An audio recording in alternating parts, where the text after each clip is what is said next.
এই ভিডিওয়ে আমরা ঘর্ষণ নিয়ে আরও কিছু নতুন জিনিস আলোচনা করব। এর আগে যারা ঘর্ষণের প্রথম ভিডিওটি দেখনি তারা ডেসক্রিপশানে লিঙ্ক দেওয়া থাকবে, অবশ্যই দেখে নেবে। নলাতলের উপরে থাকা বস্তুর সাম্য, এর দুটি কেস আছে। একটি হচ্ছে বস্তু যখন নিচের দিকে ঠিক নামতে চাইবে, আর একটা ঠিক নলাতল বরাবর বস্তু যখন উপরে উঠবে। তো প্রথম কেসটা আমরা আলোচনা করি। বস্তুটি যখন নিচের দিকে ঠিক নামবে, ধরে নাও এটা একটা নলাতল আছে, সেই নলাতলের নতিকোণ কত? থিটা। এখানে একটা বস্তু রাখা আছে, সেই বস্তু যদি নলাতল বরাবর ঠিক নিচের দিকে নামার চেষ্টা করে, তখন তাহলে ঘর্ষণ বল কোন দিকে হবে? উপরের দিকে। আচ্ছা, এদিকে বস্তুর ভর যদি এম ধরি, তাহলে এদিকে ওজন কত হবে? mg। আচ্ছা, আর এটা হচ্ছে কত? mg cos থিটা, কারণ এই অ্যাঙ্গেলটা কত? থিটা। আর এদিকে কত হবে? mg sin theta. এখন যদি সে নামতে চায়, তাকে যদি আমরা জাস্ট আটকাতে চাই, তখন তার নলাতলের সাপেক্ষে আমরা এখানে একটা বল প্রয়োগ করব। সেই বলটা ধরে নাও এর সঙ্গে কত কোণ করেছে? আলফা। তাহলে এদিকে কত হবে উপাংশ? f cos আলফা, আর এদিকে কত হবে? f sin alpha. আচ্ছা, এখানে লম্ব প্রতিক্রিয়া ছিল কত? r। বুঝা গেছে? তাহলে যদি বস্তুটিকে সাম্য অবস্থায় রাখতে হয়, তাহলে আমরা দেখব f cos আলফা প্লাস ঘর্ষণ বল F সমান কত হবে? mg sin থিটা, আর r plus f sin alpha সমান কত? mg cos theta. ঠিক আছে? তো আমাদের কাজ কি, যে কত বল প্রয়োগ করতে হবে সেটা আমরা বার করব, অর্থাৎ f এর এই মিনিমাম মানটা কত হবে। তাহলে যদি আমাদেরকে f বার করতে হয়, তাহলে কি করব দেখো। তাহলে এই সমীকরণ থেকে আমার আসবে কত? তাহলে f cos আলফা, f সমান কত? মিউ ইন্টু r সমান কত? mg sin theta. আচ্ছা, আর এই সমীকরণটাকে আমরা যদি মিউ দিয়ে গুণ করে দিই, তাহলে কত হবে দেখো। তাহলে mu r plus mu into f sin alpha সমান কত হবে দেখো? Mu mg cos theta. এবারে আমরা এই সমীকরণটার নাম দিলাম, ধরো এটা হচ্ছে তোমার 3 নম্বর সমীকরণ, এটা হচ্ছে 4 নম্বর সমীকরণ। এবার যদি 3 নম্বর সমীকরণ থেকে 4 নম্বর সমীকরণ বিয়োগ করে দিই, অর্থাৎ 3 - 4 করলে তাহলে কত হবে দেখো? f cos alpha plus mu R আছে, তাহলে এখান থেকে তাহলে এটা minus mu R minus mu R, তাহলে এটা হয়ে যাবে কত? Minus of mu F sine alpha, এটা কেটে গেল মিউ আর মিউ আরটা, সমান mg sin থিটা মাইনাস কত হবে? Mu mg cos theta.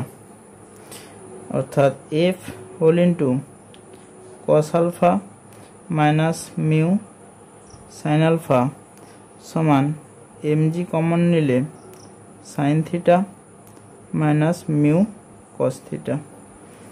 তাহলে f সমান হবে কত? mg sin theta minus mu cos theta by cos alpha minus mu sin alpha. এবারে আমরা যদি ঘর্ষণ কোণ ল্যামডা ধরি, ঘর্ষণ কোণ ল্যামডা হলে আমরা পড়েছিলাম মিউ সমান কত? tan ল্যামডা সমান আমরা কত লিখতে পারি? sin lambda by cos lambda. তাহলে এখানে বসিয়ে দাও এই সমীকরণে। তাহলে f সমান কত হবে? mg sin theta minus sin lambda by cos lambda into কত?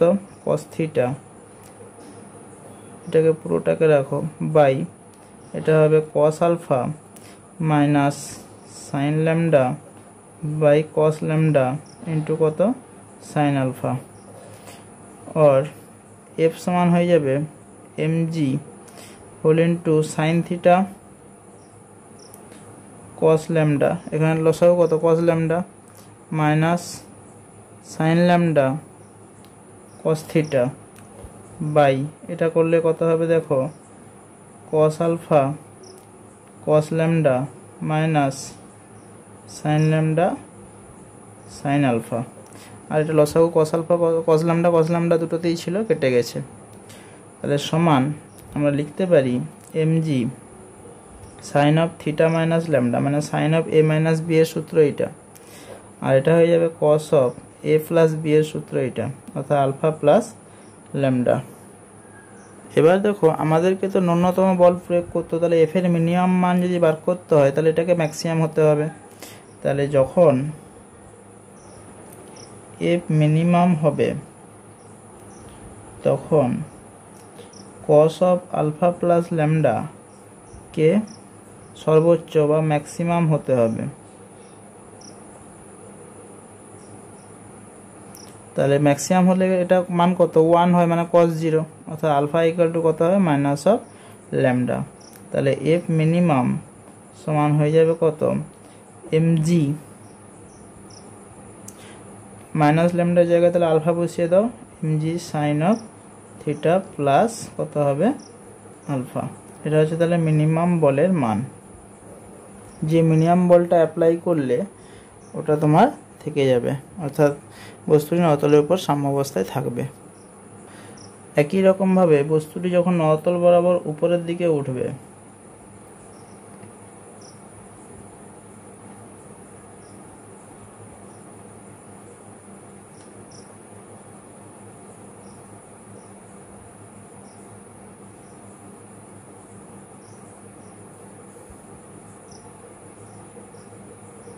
বস্তুটি নতল বরাবর উপরের দিকে ওঠার মুহূর্তে, তাহলে সেই অবস্থায় দেখো যদি আমরা একটা নতল আঁকি, তাহলে যখন উপরের দিকে জাস্ট উঠবে এটা যদি ব্লক হয় তাহলে লম্ব প্রতিক্রিয়া কোন দিকে থাকবে এদিকে, আর তাহলে ঘর্ষণ বল তখন কোন দিকে হবে উল্টো দিকে, আর এদিকে থাকবে কত উপাংশ mg সাইন থিটা, মানে এটা যদি ভর m হয়, আর নিচের দিকে হবে কত এটা mg, এটা কত হবে mg cos থিটা।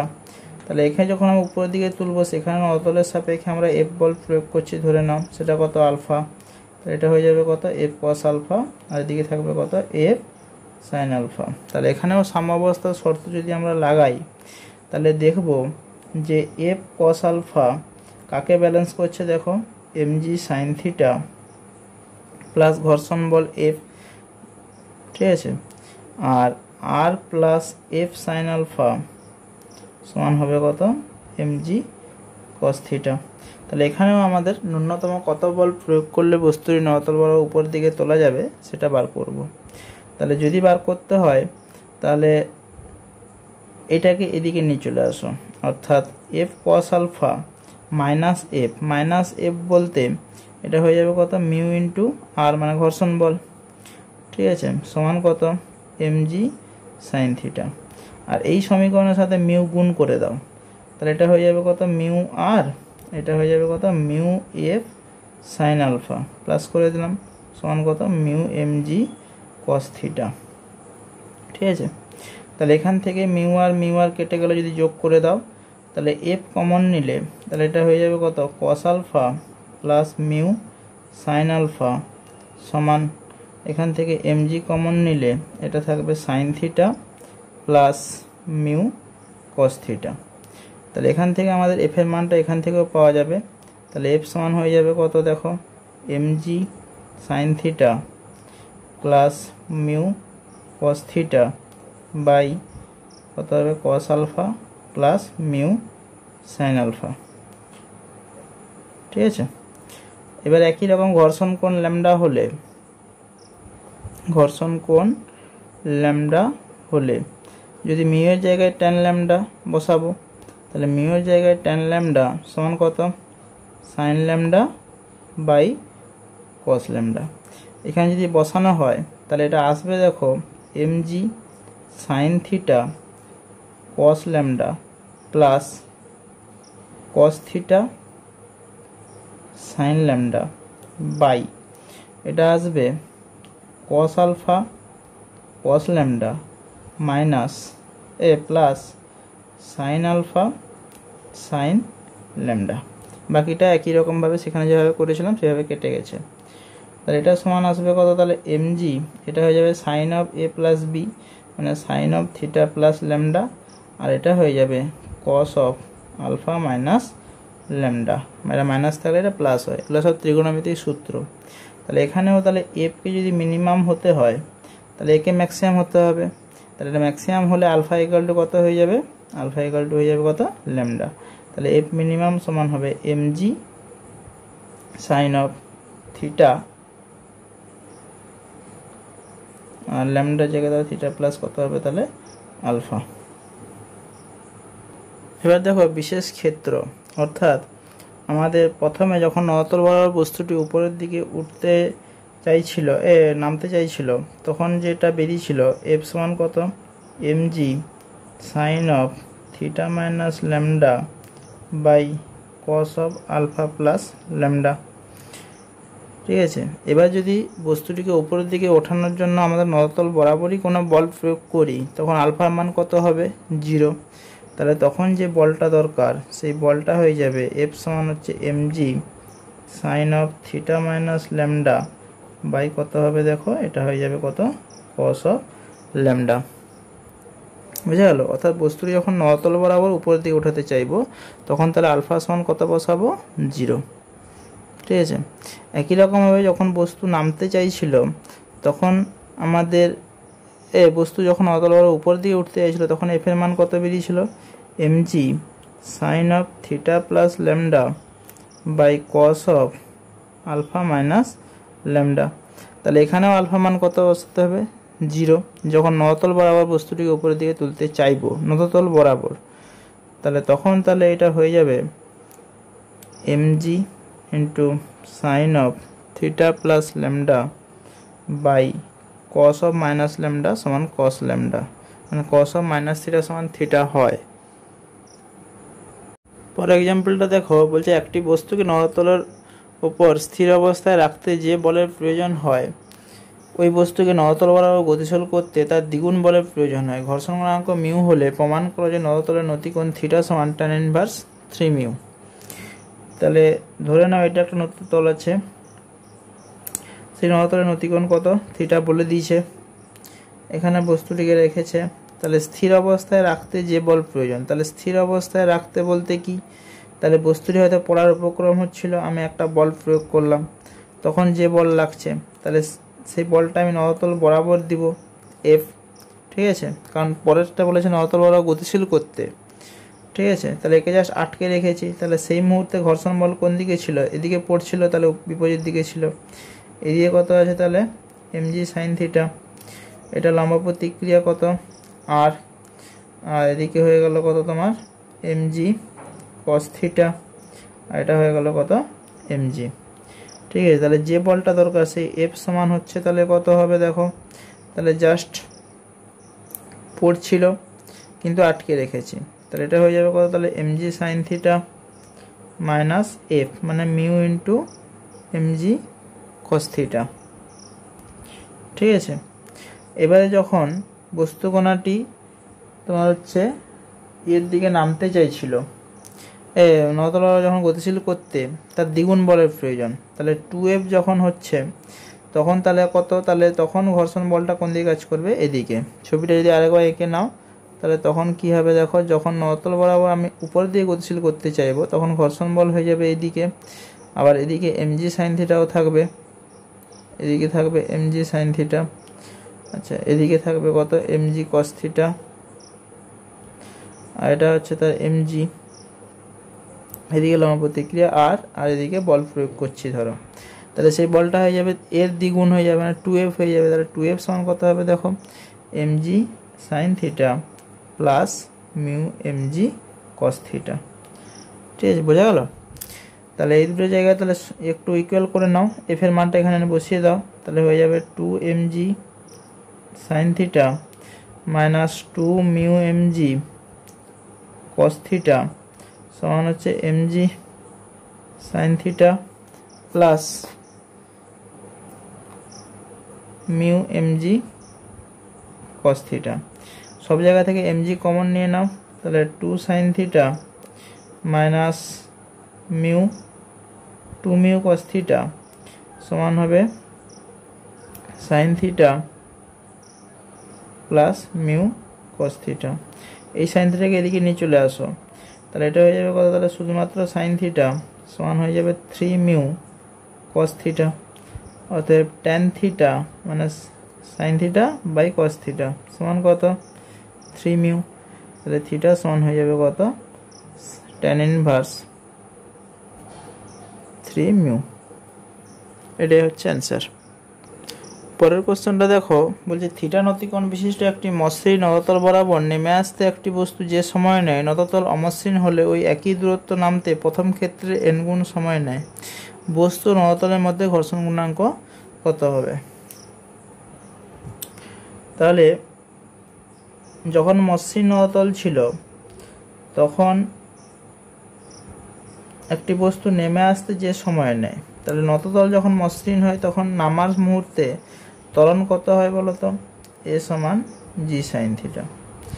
আবার যখন নততল অমসৃণ ও একই দূরত্ব নামতে, তাহলে নততল অমসৃণ হলে তখন নামার মুহূর্তে ত্বরণ কত থাকে? G sine theta minus mu G cos theta. এটা আমি আগে ভিডিওতে দেখিয়ে দিয়েছিলাম। আচ্ছা, তাহলে বলছে তাহলে দুটো ক্ষেত্রে আমি ধরে নিলাম মোট যে দূরত্ব নামলো সেটা কত? এস। তাহলে প্রথম ক্ষেত্রে এস সমান কত হবে? ইউটি, অর্থাৎ নামছে মানে ইনিশিয়াল বেগ কত? 0।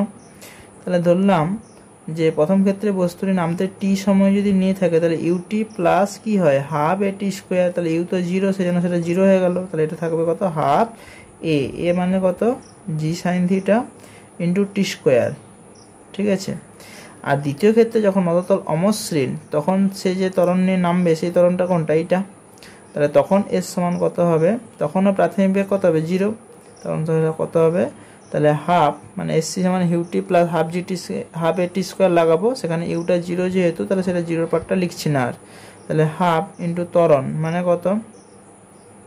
জি সাইন থিটা, জি কমন নিয়ে নাও দরকার হলে, minus mu cos theta into কত হবে? টি স্কোয়ার তো লেখা যাবে না। তাহলে দ্বিতীয় ক্ষেত্রে বলেছি কি প্রথম ক্ষেত্রে এন গুণ সময় নেয়, তাহলে এটা হয়ে যাবে কত? N square T square. তাহলে দুটো তো সমান, তাহলে দুটোকে সমান করে দাও।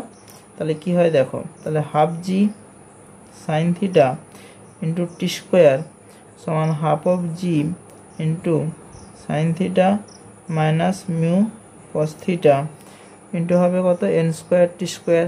টি স্কোয়ার কেটে দাও, জি জি কেটে দাও, হাফ হাফ কেটে দাও। তাহলে কত হবে দেখো, সাইন থিটা সমান N square sine theta minus mu into N square cos theta. এই এন স্কোয়ার সাইন থিটাকে এদিকে নিয়ে চলে আসো, তাহলে সেটা করলে কত হবে দেখো, তাহলে সাইন থিটা কমন নিলে কত হবে? 1 মাইনাস এন স্কোয়ার। ঠিক আছে, 1 মাইনাস এন স্কোয়ার সমান কত? Minus of mu N square cos theta. এখানে একটা মাইনাস দিয়ে গুণ করে দাও, তাহলে মাইনাস গুণ করলে কত হবে? তাহলে sign theta into N square minus 1 সমান কত? Mu into N square cos theta. তাহলে আমার ট্যান থিটা যদি বার করতে চাই, আমার তো মিউ বার করতে হবে, তাহলে মিউ সমান কত হবে? Sine theta by cos theta মানে কত? Tan theta into N square minus 1 by কত? এন স্কোয়ার সমান 1 মাইনাস 1 by N square whole into কত হয়ে যাবে? Tan theta. ঠিক আছে, এটা হচ্ছে তাহলে আমার ঘর্ষণ গুণাঙ্কের মান। এখন এবার যদি বলে নততলের নতিকোণ যদি 45 ডিগ্রি বলে দেয়, তাহলে তখন এটা হয়ে যাবে শুধুমাত্র ঘর্ষণ গুণাঙ্ক মিউ ইন্টু 1 মাইনাস 1 বাই এন স্কোয়ার, আর ট্যান 45 সমান 1 হয়ে যাবে। তারপরে কোশ্চেনটা দেখো, বলছে থিটা নতিকোণের একটি নততলের উপর একটি ব্লক রাখা আছে। যদি ব্লক এবং নততলের মধ্যে ঘর্ষণ গুণাঙ্ক মিউ হয়, তবে অনুরূপভাবে ব্লকটিতে কত বল প্রয়োগ করলে ব্লকটি নততল বরাবর সমবেগে উঠবে। অর্থাৎ দেওয়া আছে ধরো এটা একটা নততল, সেই নততলের নতিকোণ দেওয়া আছে কত? থিটা।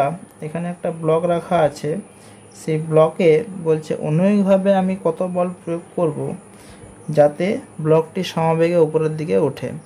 তাহলে এটা যদি আমরা একটু ছবিটা একটু ভালোভাবে এঁকে নিই আরও, তাহলে তখন কি হবে দেখো, তাহলে এই যে ব্লকটা আছে, তাহলে এই ব্লকের ক্ষেত্রে যে অনুভূমিক বলটা প্রয়োগ করছে, তাহলে সেই অনুভূমিক বল এইভাবে কাজ করবে। তাহলে এটা কত? এফ। ঠিক আছে, এটা নতিকোণ কত দেওয়া আছে? থিটা। এদিকে লম্ব প্রতিক্রিয়া কত? আর। তাহলে ব্লকটি সমবেগে উঠবে মানে ত্বরণ কোনো থাকবে না। এদিকে উপাংশ কত? এমজি সাইন থিটা, আমি এম ভর ধরে নিলাম, এটা কত mg, আর এদিকে কত হবে বলো mg cos থিটা। ঠিক আছে, তাহলে এটা যদি এফ হয় তাহলে নতল বরাবর এই যে কোণটা, তাহলে সেই কোণটা কত হবে, এটা থিটা হলে এটাও কত হবে থিটা, তাহলে এদিকে হয়ে যাবে কত এফ cos থিটা। তাহলে যদি সে সমবেগে উপরে ওঠে তাহলে আচ্ছা এদিকে এফ cos থিটা, এদিকে একটা হবে কত এফ sin থিটা। তাহলে যদি সে সমবেগে উপরে ওঠে তাহলে এফ cos থিটা বলটা বেশি কার থেকে, mg sin থিটা, এবং এখানে ঘর্ষণ বল কত আছে এফ। তাহলে সমবেগে উঠলে তাহলে F cos theta minus mg sin theta plus ঘর্ষণ বল এফ সমান কত হবে ভর ইন্টু ত্বরণ, তাহলে ত্বরণ কত 0।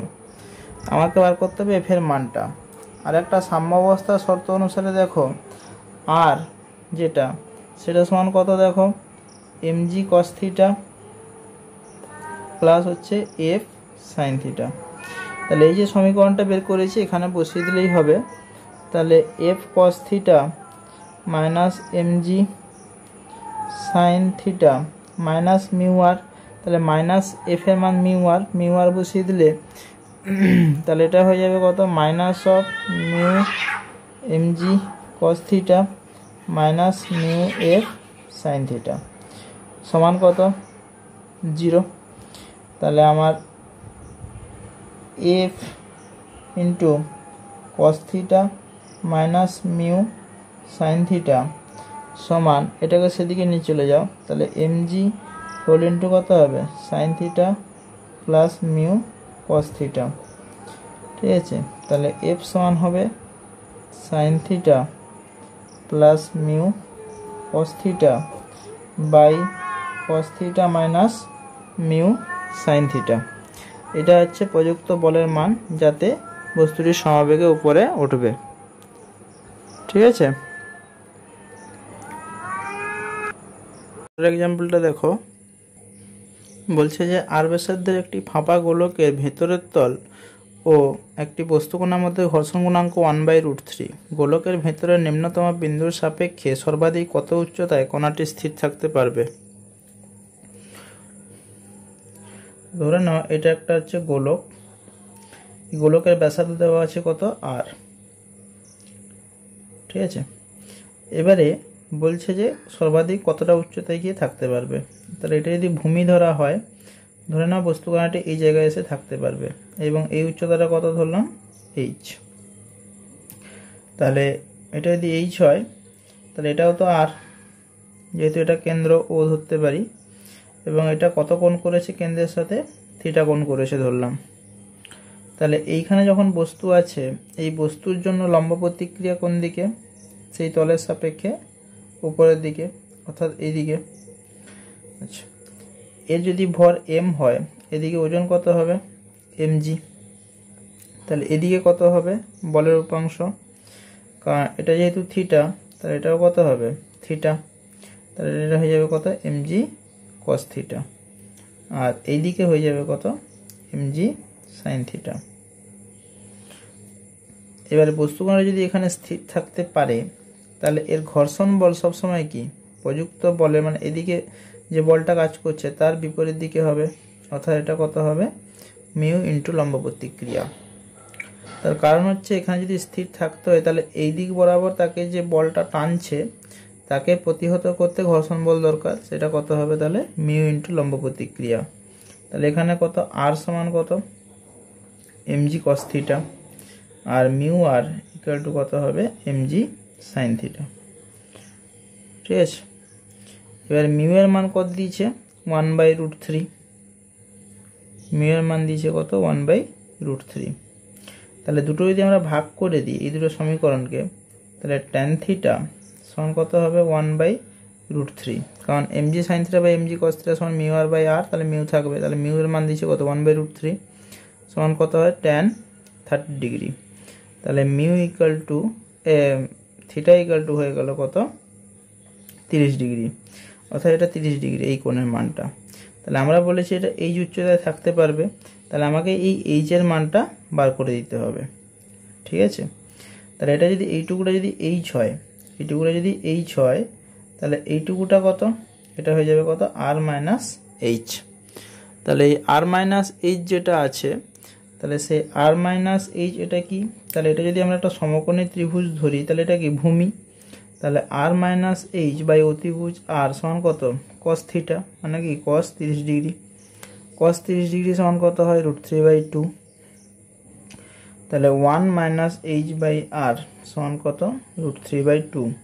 তাহলে এইচ বাই আর সমান হচ্ছে 1 মাইনাস √3/2। ঠিক আছে, এবারে এটা হয়ে যাবে তাহলে কত, 2 মাইনাস √3 কত, 2। অতএব এইচ ইকুয়াল টু হবে 2 মাইনাস √3 মান কত, 1.732, বিয়োগ করলে যেটা আসবে সেটাকে 2 দিয়ে ভাগ করলে এটা আসবে 0.134 আর। তাহলে যত বস্তুটি যত সর্বাধিক উচ্চতায় থাকতে পারে সেই হাইটের মান হচ্ছে এত। এই কোশ্চেনটা দেখো, বলছে একটি বস্তু 60 ডিগ্রি নতি বিশিষ্ট একটি নততলের শীর্ষ অবস্থান থেকে স্থির অবস্থা থেকে পড়তে শুরু করলো। নততলের ওপরের অর্ধ মসৃণ এবং নিম্নার্ধ হচ্ছে অমসৃণ। বস্তুটি নততলের সর্বনিম্ন অবস্থানে এসে পুনরায় স্থির হয়। নততলের নিম্নার্ধের সঙ্গে বস্তুর ঘর্ষণ গুণাঙ্ক নির্ণয় করো। ধরে নাও এটা একটা হচ্ছে নততল দেওয়া আছে, সেই নততলের বলছে যে উপরের অর্ধ হচ্ছে অমসৃণ মসৃণ। তাহলে টোটাল যদি নততলের দৈর্ঘ্য আমরা এল ধরে নিই, যদি এল হয় তাহলে এটা হচ্ছে মসৃণ, এটা মসৃণ আর এটা হচ্ছে অমসৃণ। ঠিক আছে, এবং নতিকোণ কত দেওয়া আছে, 60 ডিগ্রি। তাহলে বলছে যে তাহলে এইখানে ঘর্ষণ গুণাঙ্ক কত হবে। তাহলে যখন অর্ধেক নেমেছে সেই উচ্চতা কত, বা এসে নততল বরাবর সেই দৈর্ঘ্যটা কত, L/2। তাহলে এখান থেকে স্থির অবস্থা থেকে ছেড়েছে বস্তুটা, তাহলে এখানে প্রাথমিক বেগ কত, 0। তাহলে এখানে কিছু একটা বেগ লাভ করবে, কারণ যেহেতু মসৃণ তলে এসছে। এবার মসৃণ তলে যখন পড়ে, তাহলে মসৃণ তলের জন্য ত্বরণ কত, মসৃণ তলে ত্বরণ, তাহলে মসৃণ তলে ত্বরণ হয় কত, জি সাইন থিটা, মানে কত, জি সাইন 60 ডিগ্রি। তাহলে এখানে যদি L/2 উচ্চতায় দৈর্ঘ্য সে নামে এই ত্বরণ নিয়ে, এবং যদি সে ভি বেগ লাভ করে, তাহলে ভি সমান আমরা কি লিখতে পারি, প্রাথমিক বেগের স্কোয়ার মানে 0² প্লাস 2 ইন্টু এ মানে কত, জি সাইন 60 মান কত, √3/2 ইন্টু কত, L/2। তাহলে এখান থেকে আমরা যেটা পাবো সেটা হয়ে যাবে 2 2 কেটে গেল, তাহলে এটা হয়ে যাবে √3 GL বাই কত, 2। এটা হচ্ছে ভি স্কোয়ারের মান। আবার নিম্নার্ধে মানে অমসৃণ তলে, অমসৃণ তলের ক্ষেত্রে ত্বরণ কত হবে, দেখো ত্বরণ, দেখো বস্তুটা এইখানে নামছে, তাহলে ঘর্ষণ বল কোন দিকে কাজ করবে, এইদিকে। তাহলে এইদিকে হচ্ছে বস্তুর ওজন থাকবে। তাহলে এখানে যদি উপাংশ বিভাজন করি, তাহলে mg সাইন 60 ডিগ্রি বেশি হবে। তাহলে ত্বরণের যে রাশিমালা আমরা পড়েছিলাম যখন বস্তু নতল বরাবর নামে, সেটা কি পড়েছিলাম, G sine theta minus mu G cos theta. তাহলে এটা সেটা হয়ে যাবে, তাহলে জি ইন্টু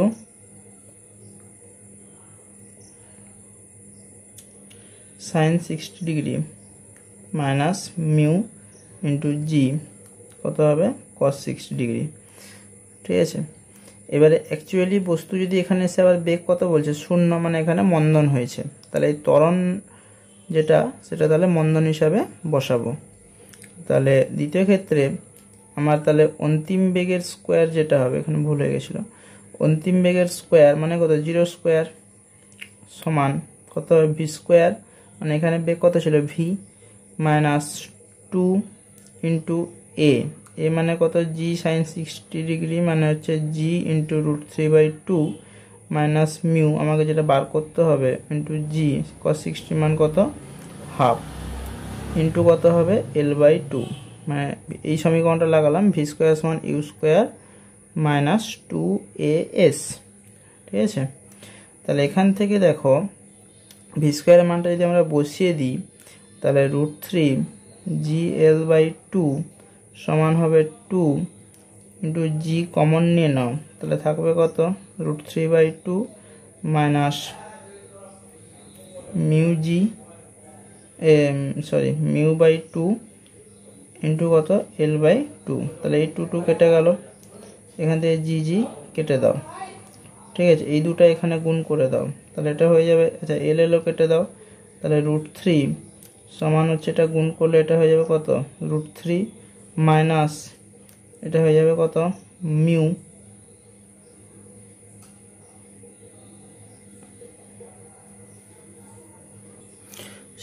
এখানে যে ত্বরণটা ধরেছিলাম সেটা ত্বরণ আকারেই রাখো, কারণ বন্ধন করলে এটা বিয়োগ করতে হবে, অর্থাৎ এটা সামনে চলে আসবে, এটা সেদিকে যাবে, মাইনাস সাইন হয়, তাহলে এটা প্লাস করে দাও, ঠিক আছে। তাহলে এটা প্লাস করে দিলে তাহলে ভি স্কোয়ার যদি আমরা রাখি তাহলে এটা মাইনাস হয়ে যাবে সামনে, তাহলে এটা হয়ে যাবে মাইনাস অফ √3 মাইনাস কত মিউ, এই দুটো এখানে গুণ হয়েছে, তাহলে এটা হয়ে যাবে 2 আবার লিখছি √3 সমান তাহলে মাইনাস অফ √3 প্লাস কত মিউ, তাহলে মিউ ইকুয়াল টু হয়ে যাবে কত 2√3। এটা হচ্ছে নিম্নার্ধে ঘর্ষণ গুণাঙ্কের মান। পরের কোশ্চেনটা দেখো, বলছে অনুভূমিক অমসৃণ টেবিলের তলে একটি এমভরে ব্লক এ রাখা আছে এবং সমগ্র সংস্থার সাম্য বিঘ্নিত না করে বি ব্লকের সর্বাধিক ভর, মানে এর সর্বাধিক ভর কত করা যাবে যাতে এটা এদিকে না নড়ে, অর্থাৎ এ ব্লক ও বি তলের মধ্যে ঘর্ষণ যদি মিউ হয় তাহলে এর ভর ম্যাক্সিমাম আমি কত চাপাতে পারি বা কত করতে পারি যাতে এ এদিকে না আসে, ঠিক আছে। তাহলে সাম্যাবস্থার শর্ত অনুসারে আমরা যদি দেখি তাহলে এদিকে একটা টান কাজ করবে, সেটা ধরে নিলাম কিছু একটা টি বা T1 দিতে পারো, এটা কত হবে T2, এটা কত হবে T3, ঠিক আছে। তাহলে আমরা সেভাবে জিনিসটাকে ভাঙবো। তাহলে প্রথম ক্ষেত্রে তাহলে এ এদিকে আসবে না, তাহলে কি করব দেখো, তাহলে এ ব্লকের সাম্যের জন্য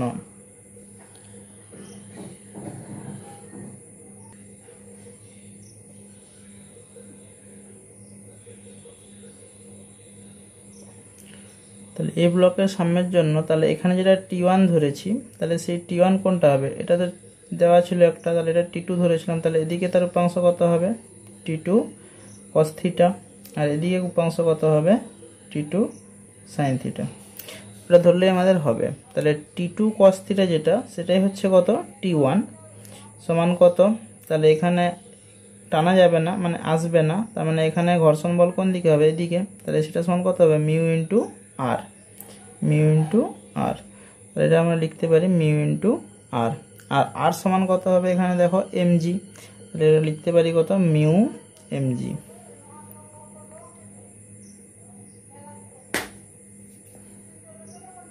আবার বি ব্লকের সাম্যের জন্য T2 sin θ যেটা সেটা তাহলে কত হবে, এর ভর একটা ধরে নাও যে কত ভর সব রাখা যাবে বলেছে, তাহলে এটা ধরে নাও কত এম ড্যাশ, তাহলে এটা হয়ে যাবে কত তাহলে এম ড্যাশ জি, ঠিক আছে। তাহলে দুটোকে যদি আমরা ভাগ করি T2 sin θ by T2 cos θ, তাহলে আমরা কি পাবো tan θ সমান হচ্ছে এম ড্যাশ জি বাই কত মিউ এম জি, জি জি কেটে দাও, আমাকে দরকার এম ড্যাশের মান, তাহলে এম ড্যাশ সমান কত হবে mu into M into tan theta, অর্থাৎ সাম্য বিঘ্নিত না করে আমরা যদি সর্বাধিক এই ভরটা চাপাই এখানে তাহলে এই বস্তুকণাটা এদিকে নড়ে আসবে না। এরপরে দেখো আবর্ত ঘর্ষণ, যখন কোনো বস্তু কোনো তলের উপর দিয়ে গড়িয়ে যায় তখন বস্তু ও তলের মধ্যে যে বল ক্রিয়া করে তাকে বলা হয় আবর্ত ঘর্ষণ বল বা আবর্ত ঘর্ষণ। এবারে আমাদেরকে পড়তে হবে কিছু জিনিস, সেগুলো হচ্ছে কি যে ঘর্ষণের সুবিধা কি, ঘর্ষণের অসুবিধা কি, ঘর্ষণ কমানোর উপায় কি, তো এগুলো প্রত্যেকটাই বইতে আছে, বইতে একটু দেখলেই পেয়ে যাবে, তা আমি একটু আলোচনা করে দিচ্ছি। ঘর্ষণের সুবিধাগুলো হলো যেরকম আমাদের হাঁটাচলা করতে পারি ঘর্ষণ আছে বলে, কোনো বস্তুকে আমরা হাত দিয়ে ধরতে পারি, যানবাহন চলাচল করতে পারে, তারপরে হচ্ছে ধরো নাট বল্টু ইত্যাদি আটকানো সম্ভব হয়, দেশলাই কাঠি জ্বালানো সম্ভব হয় ইত্যাদি। আর ঘর্ষণ কমানোর উপায় যেগুলা বা তার আগে ঘর্ষণের অসুবিধাগুলো কি কি, যে ভূমির উপর দিয়ে যখন আমরা কোনো কিছুকে টেনে নিয়ে যাই তখন তাহলে ক্ষয়প্রাপ্ত হয়ে যায় সেটা বা কষ্টসাধ্য হয়। বিভিন্ন প্রকার মেশিন এবং যন্ত্রপাতির গতিশীল অংশগুলির মধ্যে ঘর্ষণ বল ক্রিয়া করায় সেগুলোর ক্ষয় হয়ে যায়, ফলে সেই যন্ত্রাংশটি চেঞ্জ করতে হয়। ঘর্ষণের বিরুদ্ধে কার্যের দরুন যন্ত্রের কর্মদক্ষতা হ্রাস পায়, অর্থাৎ এমনি ফ্রিলি যখন কোনো বস্তু ঘুরতে যে যতটা স্বাচ্ছন্দ্য অনুভব করে, কিন্তু যদি ঘর্ষণ থাকে তখন তার স্বাচ্ছন্দ্যতা হ্রাস পায়।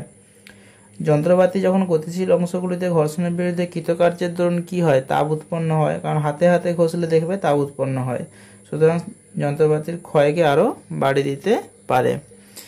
ঘর্ষণ কমানোর উপায় কি, আমরা যে কোনো পিচ্ছিলকারক জিনিস ব্যবহার লুব্রিকেটিং অয়েল ব্যবহার করতে পারি, ঠিক আছে। সেটার জন্য তাহলে কি হয়, আমরা সাধারণত যন্ত্রাংশে সাধারণত মোবিল ইউজ করি, গ্রিজ ইউজ করি, এগুলো দিয়ে কি হয়, ঘর্ষণটাকে কমানো হয়, ঠিক আছে। আর ঘর্ষণ বাড়ানোর উপায় কি, বাঁক নেওয়ার সময় যাতে সাইকেল বা গাড়ির চাকা পিছলে না যায় তার জন্য টায়ার এবং রাস্তার মধ্যে ঘর্ষণ বাড়ানো দরকার হয়, ঠিক আছে। তখন আর টায়ারে খাঁজ যদি বেশি মোটা মোটা কাটা থাকে তাহলে তখন ঘর্ষণ গুণাঙ্ক বেশি হয়, ফলে স্কিডিং হয় না, অর্থাৎ স্লিপ হয় না। তারপরে ক্রিকেট, ফুটবল প্রভৃতি খেলায় আমরা যখন জুতো পরি, সেই জুতোগুলোর যদি নিচের দিকে যে বিটটা বলা হয় বা যে জুতো ব্যবহার করা তার তলায় যে স্পাইক থাকে, সেই স্পাইকগুলা যত বেশি হবে তত আমাদের স্টেবিলিটি বাড়বে, যত কম হবে তত স্লিপ করে যাব, ঠিক আছে। তো এইগুলা মোটামুটি একটু পড়ে নিতে হবে, ভিডিও পজ করে এগুলা আমার কথাগুলো তোমরা লিখে নিতে পারো বা খাতায় নোট করে নিতে পারো। পরের কোশ্চেন দেখো, বলছে 1 কেজি ভরের একটি পাত্রকে দুপাশে 2 হাত দিয়ে চেপে ধরে সমবেগে উল্লম্বভাবে উপরে তোলা হচ্ছে। সমবেগে কথার অর্থ কি, ত্বরণ নেই। পাত্র হাতের মধ্যে ঘর্ষণ গুণাঙ্ক যদি 0.2 হয় তাহলে প্রতি হাতে কত বল প্রয়োগ হবে। তাহলে ধরে নাও এটা একটা ব্লক, সেই ব্লকের ওজন দেওয়া আছে কত, 1 কেজি। এখন আমরা দুটো হাত দিয়ে চেপে ধরেছি বা চেপে একে তুলছি, সমবেগে উপরের দিকে তুলছি। তাহলে একটা হাত এদিকে যতটা বল প্রয়োগ করবে অপর হাতও ঠিক সেই পরিমাণ বল প্রয়োগ করবে। তাহলে এটা হচ্ছে কি, লম্ব প্রতিক্রিয়া, ঠিক আছে। এবারে এই হাতের দরুন এদিকে ঘর্ষণ বল কাজ করবে কত, F1, এই হাতের দরুনও কত কাজ করবে, F1। তাহলে সেই দুটো যে F1 যেটা বা সেটা সমান কত, সেটা সমান লিখতে পারি আমরা মিউ ইন্টু লম্ব প্রতিক্রিয়া, এটাও সমান লিখতে পারি মিউ ইন্টু লম্ব প্রতিক্রিয়া। তাহলে এই লম্ব প্রতিক্রিয়া বস্তুর ওজনের সাথে কি হবে, সমান হবে। তাহলে আমাকে বলেছে প্রতি হাতে কত বল প্রয়োগ করেছিলাম, মানে লম্ব প্রতিক্রিয়ার মানটা চেয়েছে।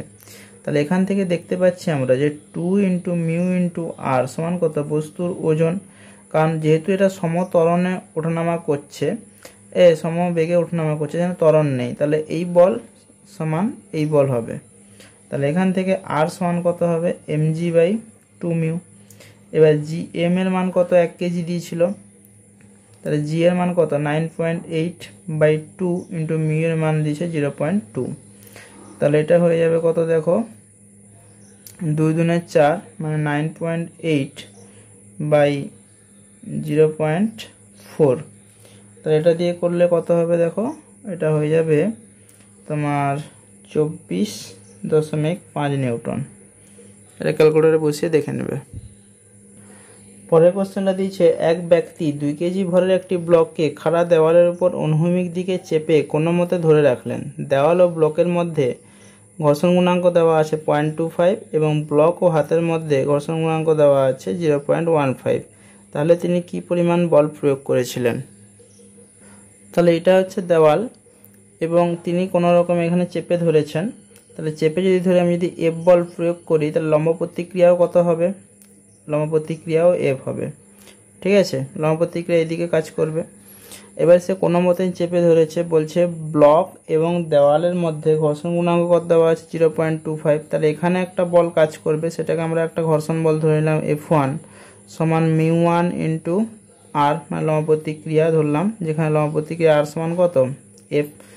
আচ্ছা, আবার হাত এবং ব্লকের মধ্যে ঘর্ষণ গুণাঙ্ক একটা আলাদা দেওয়া আছে, তাহলে এদিকেও একটা ঘর্ষণ গুণাঙ্ক কাজ করবে, সেটা তাহলে আমরা যদি F2 ধরি সেটা তাহলে কত হবে, μ2 ইন্টু লম্ব প্রতিক্রিয়া। তাহলে এটা সমান বস্তুর ওজন, তাহলে এদিকে হয়ে যাবে কত, mg।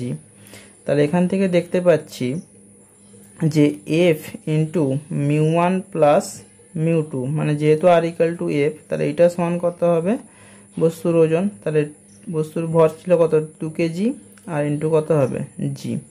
তাহলে এফ সমান কত হবে, তাহলে 2 ইন্টু জি এর মান কত 9.8, আর মিউ1 প্লাস মিউ2 মিলে কত হবে 0.25 একটা, আর একটা 0.15, মানে কত দুটো মিলে হবে 0.40। ঠিক আছে, অর্থাৎ এটা কাটলে এটা হয়ে যাবে কত 0.2, অর্থাৎ 9.8 বাই 0.2 দশমিক তুলে দাও, তাহলে এটা হয়ে যাবে কত 49 নিউটন। পরের কোশ্চেনটা বলছে ক্যাপিটাল এম ভরের একটি ব্লককে একটি ঘর্ষণহীন অনুভূমিক টেবিলের উপর রাখা আছে। ব্লকটির উপর ছোট এম ভরের একটি বস্তুকে রাখা হলো। টেবিলের সমান্তরালে ব্লকটির উপর এফ বল প্রয়োগ করলে বস্তুটি ব্লকের উপর দিয়ে পিছলে যাওয়ার উপক্রম হয়। বস্তু ও ব্লকের মধ্যে স্থিত ঘর্ষণ গুণাঙ্ক কত? তাহলে আমরা যদি ছবিটা এঁকে নিই, তাহলে দেখবে এটা ধরো একটা টেবিল আছে, এই টেবিলের উপর একটা বস্তু রেখেছে, এটা হচ্ছে ঘর্ষণ ফ্রি, মানে এটার কোনো ফ্রিকশন নাই। এটা কত ক্যাপিটাল এম রেখেছে, ওর উপরে একটা ব্লক রেখেছি, তার ভর কত ছোট এম। এবার একে আমরা যদি এফ বল দিয়ে টানে, তখন বলছে যে এটা পিছলে যাওয়ার উপক্রম হচ্ছে, তাহলে এখানে ঘর্ষণ গুণাঙ্ক কত হবে সেটা আমাকে বার করে নিতে হবে। তাহলে ধরি এখানে ঘর্ষণ গুণাঙ্ক কত, ঘর্ষণ গুণাঙ্ক আছে কত মিউ। তাহলে আমরা যদি এখানে একটু ফ্রি বডি ডায়াগ্রাম ড্র করি, তাহলে ক্যাপিটাল এম ভরের বস্তুর ক্ষেত্রে এদিকে কত বল কাজ করছে এফ। আচ্ছা, এবারে এ পিছলে যাওয়ার উপক্রম হচ্ছে, মানে একে টানতে এ কোন দিকে যাবে, একে টানলে এদিকে যাওয়ার চেষ্টা করবে, তাহলে তাকে আটকাবে কে ঘর্ষণ বল। তাহলে এর ক্ষেত্রে এদিকে ঘর্ষণ বল কাজ করবে কত এফ। ঠিক আছে, আচ্ছা, এবং এদের যদি আমরা সামগ্রিক ত্বরণ কিছু একটা ধরে নিই, তাহলে সেই সামগ্রিক ত্বরণ যদি আমরা এ ধরে নিলাম কত এ। আর ছোট এম ভরের বস্তুর ক্ষেত্রে তাহলে ঘর্ষণ বল কোন দিকে কাজ করবে এদিকে, কারণ অ্যাকশন রিয়াকশন দুটোই আছে, তাহলে এফ, আর এদিকে ত্বরণ কত এ। ঠিক আছে, এবারে আমাদের এখান থেকে ঘর্ষণ গুণাঙ্কটা বার করে নিতে হবে। তাহলে এখানে যেহেতু ঘর্ষণ গুণাঙ্ক কাজ করছে, তাহলে এখানে শুধু লম্ব প্রতিক্রিয়া থাকবে, তাহলে সেই লম্ব প্রতিক্রিয়া কোন দিকে হবে উপরের দিকে হবে কত আর। তাহলে আমরা এখান থেকে বলতে পারি যে ঘর্ষণ বল মিউ ইন্টু আর যেটা, এবং এই ত্বরণ যদি পরস্পর জাস্ট সমান হয়ে যায়, তখনই জাস্ট বস্তুকণা স্লিপ করতে শুরু করবে, তাহলে এটা সমান হয়ে যাবে কত এম ইন্টু এ। আর এখান থেকে এটা করলে তাহলে এফ প্লাস মিউ ইন্টু এখানে ঘর্ষণ বল আর সমান করলে কত হবে, হ্যাঁ এম জি, এটা সমান কত ক্যাপিটাল এম ইন্টু এ। ফ্রি বডি চিত্রে একটু ভুল হয়ে গেছে, সেটা হচ্ছে যে এই ব্লকটাকে যখন আমরা টানবো, তখন তাহলে এ জাস্ট পিছলে পড়ার উপক্রম হচ্ছে, মানে জাস্ট স্লিপ করছে না, জাস্ট উপক্রম হচ্ছে, তাহলে সেদিকে এদিকে ঘর্ষণ বল একটা থাকবে এই ব্লকের জন্য, যেটাকে সামনের দিকে টেনে নিয়ে যেতে চাইছে, আর একটা এদিকে টানবে, তাই তো। তাহলে এই ব্লকের ক্ষেত্রে মানে এই যে বড় এম যেটা আছে সেই দিকে ঘর্ষণ বলটা এটা হয়ে যাবে এইটা, আর এর ক্ষেত্রে ঘর্ষণ বলটা থাকবে কোন দিকে, এটা নিচে এঁকে নাও সবচেয়ে ভালো, তাহলে এটা হয়ে যাবে এফ। দিলে দেখো এর উপরে বসিয়ে দাও, এফ আর এফ দুটোই বিপরীত দিকে আছে, তাহলে এখানে হবে এফ মাইনাস এফ সমান কত ছিল মিউ ইন্টু আর, এটা মাইনাস হয়ে যাবে সমান এম এ। আর এর ক্ষেত্রে তাহলে এফ যেটা ঘর্ষণ বলই তাকে ত্বরণ দিচ্ছে, তাহলে এম ইন্টু এ। তাহলে এখান থেকে তাহলে এফ সমান কত হবে, দেখো M capital M A plus mu into M into G. আমার দরকার মিউ বার করতে হবে, তাহলে মিউ বার করতে গেলে কি করতে হবে, আমাকে এ এর মানটা কোথাও একটা বসিয়ে দিতে হবে। তাহলে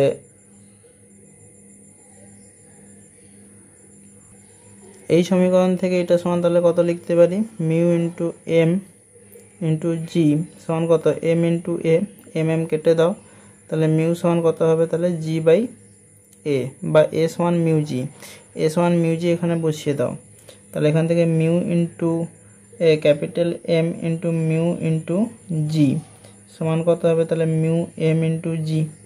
তাহলে আমাদের এখান থেকে যদি আমরা মিউ জিটা কমন নিয়ে নিই, তাহলে mu G whole into capital M plus small M সমান কত ক্যাপিটাল এফ তাহলে আমার দরকার মিউ, তাহলে মিউ সমান হয়ে যাবে কত, F by capital M plus small M whole into কত, জি। জিনিসটা বোঝা গেল কি? আবার একবার দেখিয়ে দিচ্ছি ফ্রি বডি ডায়াগ্রামটা দেখে নাও। বলছে যে এটা একটা ধরো টেবিল ছিল, সেই টেবিলের উপর একটি বড় ক্যাপিটাল এম একটি ব্লক রাখা আছে, তার উপরে একটি স্থির ভর রাখা আছে, একটি বস্তু রাখা আছে যার ভর কত, ছোট এম। এবার এখানে যদি আমরা এফ বল দিই, এই সারফেসটা দেওয়া আছে ফ্রিকশনলেস, আর একে জাস্ট বলছে যে আমি এখানে এফ বল যখন প্রয়োগ করছি এফ পিছলে পড়ার উপক্রম হচ্ছে, তাহলে যদি সমগ্র বস্তু কণাটি সামনের দিকে যায় তাহলে একেও সামনের দিকে টেনে নেওয়ার জন্য এখানে একটা ঘর্ষণ বল এফ দরকার, আবার অ্যাকশন রিয়াকশনের জন্য এদিকেও একটা ঘর্ষণ বল এফ কাজ করবে। তাহলে সমগ্র বস্তু যদি ত্বরণ যদি এ ধরি, তাহলে এই বস্তু কণাটি পিছলে পড়বে না। কখন পড়বে না? যদি এই ঘর্ষণ বলটা একে এদিকে প্রোভাইড করে, নাহলে সাধারণ অবস্থায় আমরা যখন কোনো বস্তুকে এদিকে টেনে নিয়ে যাবো সে এদিকে যেতে চাইবে, তাই তো? তাহলে সেই জন্য এদের ফ্রি বডি ডায়াগ্রামগুলো যখন ড্র করেছি এইভাবে এসছে। তাহলে এখান থেকে জাস্ট সলভ করো, এখান থেকে সলভ করে মানগুলো বসিয়ে দিলে এটা বেরিয়ে যাবে। আজকের ভিডিও এই পর্যন্তই। এরপরে আমরা নতুন চ্যাপ্টারে চলে যাব। ঘর্ষণ সম্পর্কিত আরও অনেক অঙ্ক আছে। যদি তোমাদের কোনো কিছু অসুবিধা থাকে কমেন্ট সেকশানে একটু লিখে জানাবে, যদি সম্ভব হয় তাহলে অবশ্যই আমি তার একটা ভিডিও আবার আপলোড করে দেবো অনেকগুলি অঙ্ক নিয়ে।